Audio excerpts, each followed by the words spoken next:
guys. So we are going to be looking at how you can select the very last value in a list using a lookup. Okay, now we know by condition, lookups pick the very first value in a list.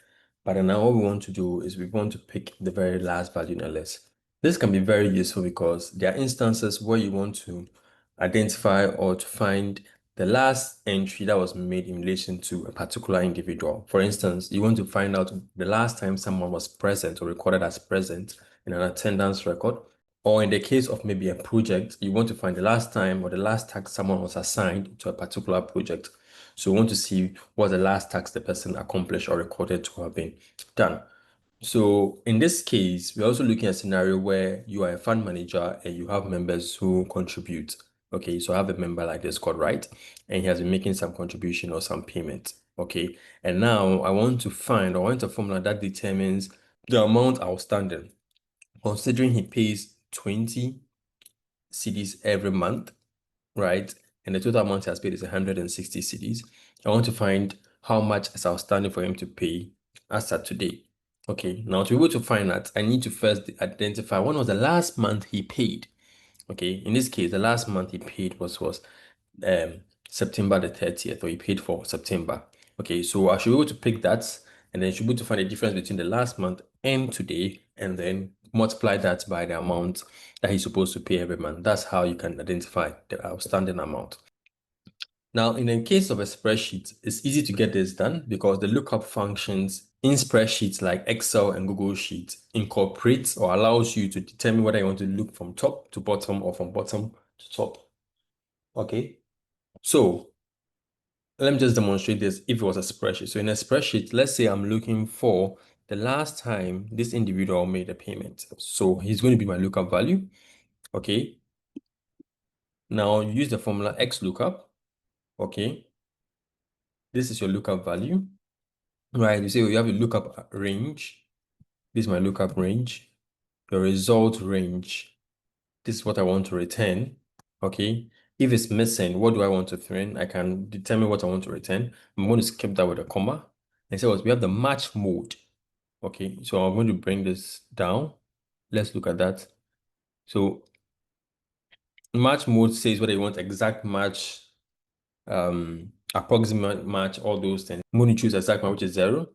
Then the search mode, which is what I'm very interested in, is whether you want to search from the first entry to the last entry or from the last entry to the first entry. So last to first is what? -1. I'm just going to type -1 over here, close bracket, and enter.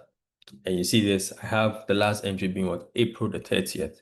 If I did this the other way around, so let me just paste this. This is the first entry.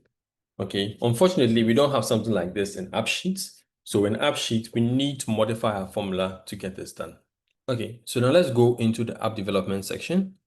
So what we're going to do over here is to look at how we can come up with a formula that can help us look up the very last value in the set.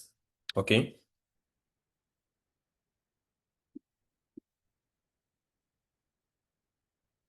Okay, so to do this, we'll come here, click on this edit. The function we're going to be using is index. So equal to index. Good. Now, how does index work? So all you need to do is to provide a list and then determine which item in the list you want based on its position. So for instance, if I give a list like, let me use a list function. Let me say A, right, B, C, D, right? And I give the position of 3. What I expect is the index should return the third value in this list. When I click save, click done, right? And I save this.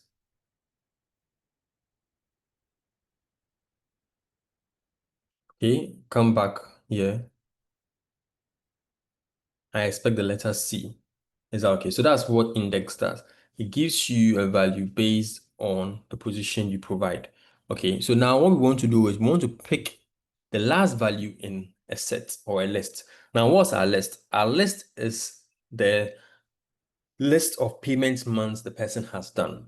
Now, thankfully, AppSheet has a field that lists out all the related contributions of the member, which is the related contributions field. So open square bracket, related contributions, then open square bracket, payment month. This gives you the list of all the payment months the individual has made payments for. So if I do this and I save, it's going to take the third month the person has saved. Okay, so that's it. You see, it picks the third month. In this case, this is the third month, okay? But we want the very last month, okay? So to be able to achieve this, what we'll do is we'll use a count function to count everything in that list. By counting everything in that list, it gives us the position of the very last item in the list. So, okay, so as simple as that, click save, click done, save this.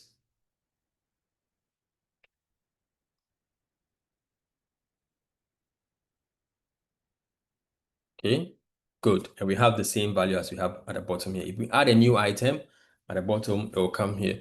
The reason why I like to use this and not to sort of use select and sort is because in some instances, select and sort will work. For instance, for dates, you can sort it. But let's say they are tax and we want to see or department people have been assigned to. If you sort a department based on ascending or descending order, it will not give you the very last department the person was assigned to. Is that okay? Good. So I like to use index to actually pick the last item that was entered. Okay. So now we have our last month. We can now calculate for the total amount outstanding based on how many months they have yet to pay for. Okay. So first, let me just make sure this is set to date. Good. I'm going to come here to the data, members. Okay. And then I'm going to calculate for months outstanding. Good. Now, in AppSheet, we do not have a function, or I do not know of a function that can calculate the difference between 2 months, like date diff, or some people call it dated if in Excel or Google Sheets. But then what you need to do to calculate the month difference between two dates correctly is to first calculate the year difference between the two dates and then the month difference. Okay, so it works like this. So so open bracket, year, today, right, minus year, last month's contribution, like this, minus, now you do for month, today, okay, minus month, last month in contribution. I'm going to take this out. Good. All right. So let me give an example. So let's say the last month of contribution was let's say 30th November 2024, right? And then today is, let's say, 16th August 2025. Like, yeah. Okay. So now if you want to calculate the month difference, what the formula is going to do is the formula is first going to say, okay, what's the year difference between the two of them? So it's going to take the year of today, which is always going to be higher. So 2025 minus 2024, which is going to be equal to what? 1. Now you need to multiply this by 12. Oh, I forgot to state that. Multiply this by 12. Okay, so that will give you the value in months. Okay, multiply that by 12. Okay, good. So by 12 will give you the number of months, which is 12 months. So we are saying a whole year has passed. But we know that it's not been a whole year because it started in November 2024, and then we are currently in August. It's not been up to a whole year. So we need to calculate for that difference. So that's what comes into play where you have the next section of the formula that says month today. So month today, which is the month of today, which is 8, minus the month of the last contribution, which is 11. You see that? Good. Now this is going to be equal to negative what? This is going to be equal to negative 4. So if we add this 2, which is this, plus this. Oh, I made so many mistakes in my formula. It's a good thing I'm explaining it. Okay, good. So if you add 12 plus 4 or minus 4, so equal to 12 plus minus 4, good. What are we going to get?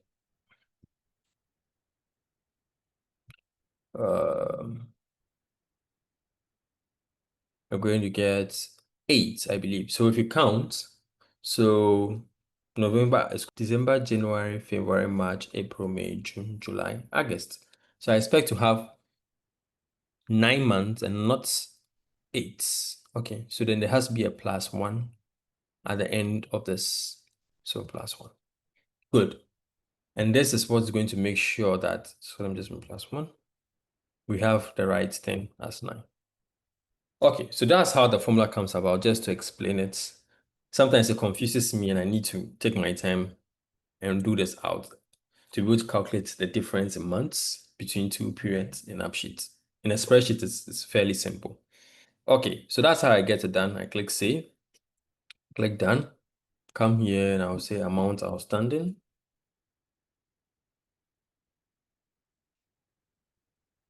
Okay, so it's just going to be months, outstanding times, contribution, amount.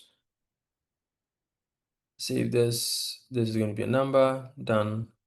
Okay, so we come to the details and then we include these 2 before.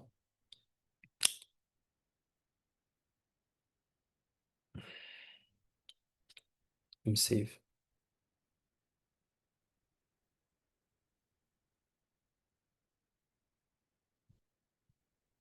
Members.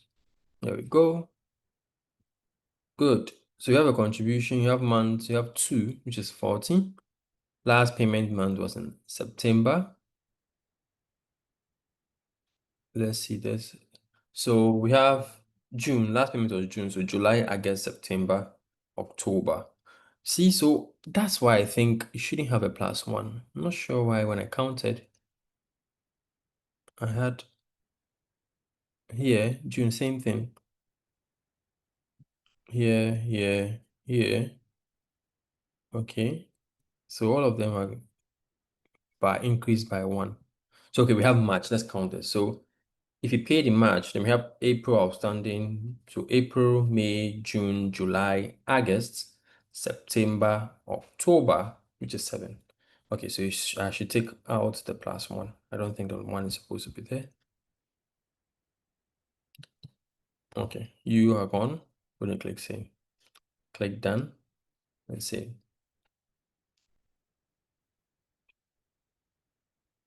All right, so I think that is how you do it. Good. So this is 1 month as standard.